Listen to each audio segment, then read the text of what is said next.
నమస్తే welcome to prime nine desk analysis నేను మీ Brahmanaidu 2024 ఎన్నికలకైతే Janasena party పూర్తి స్థాయిలో అయితే గ్రౌండ్లో అయితే ఎన్నికలకైతే సిద్ధంగా ఉంది దీనికి సంబంధించి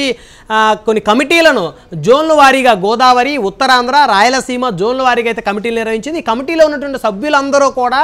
2024 ఎన్నికల కార్యనిర్వహణ సభ్యులుగా ఉంటారు వీరందరూ కూడా అక్కడ స్థానికంగా ఉన్నటువంటి ఆ పరిస్థితులన్నీ కూడా ఎప్పటికప్పటికి జనసేన పార్టీ అధిష్టానానికి చేరవేస్తారు జనసేన పార్టీ అధిష్టానానికి జనసేన కార్యకర్తలకి మధ్య వారీగా కమిటీ సభ్యులు ఉంటారు అదేవిధంగా ఎమ్మెల్యేలుగా పోటీ చేసేటువంటి అభ్యర్థులు ఎవరైతే ఉన్నారో వారికి సంబంధించినటువంటి అధికారిక కార్యక్రమాల్లో కూడా ఈ కమిటీ సభ్యులు అయితే పాల్గొనే అవకాశం ఉంది అయితే రాయలసీమ జోన్కి సంబంధించి జనసేన పార్టీ అధికారికంగా కన్వీనర్లను కో కన్వీనర్లు నియమించింది వారిలో కనుక చూస్తే కొట్టే వెంకటేశ్వర్లు కన్వీనర్లుగా ఉన్నటువంటి వారిలో ఉన్నారు అదేవిధంగా కేతుబోయిన సురేష్ బాబు అదేవిధంగా జోగినేని మణి పగడాల మురళి వీరందరూ కూడా కన్వీనర్లుగా రాయలసీమ జోన్ కింద జనసేన పార్టీ అధికారికంగా వీరి పేర్లను వెల్లడించింది అదేవిధంగా కో కన్వీనర్లుగా బత్తల శ్రీకాంత్ అదేవిధంగా ఎండ్రపల్లి అనుదీప్ రెడ్డి అదేవిధంగా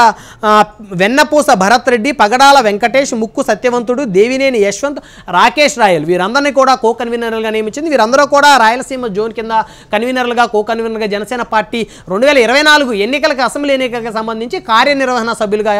అధికారికంగా పార్టీకి సంబంధించిన కార్యక్రమాల్లో పాల్గొంటారు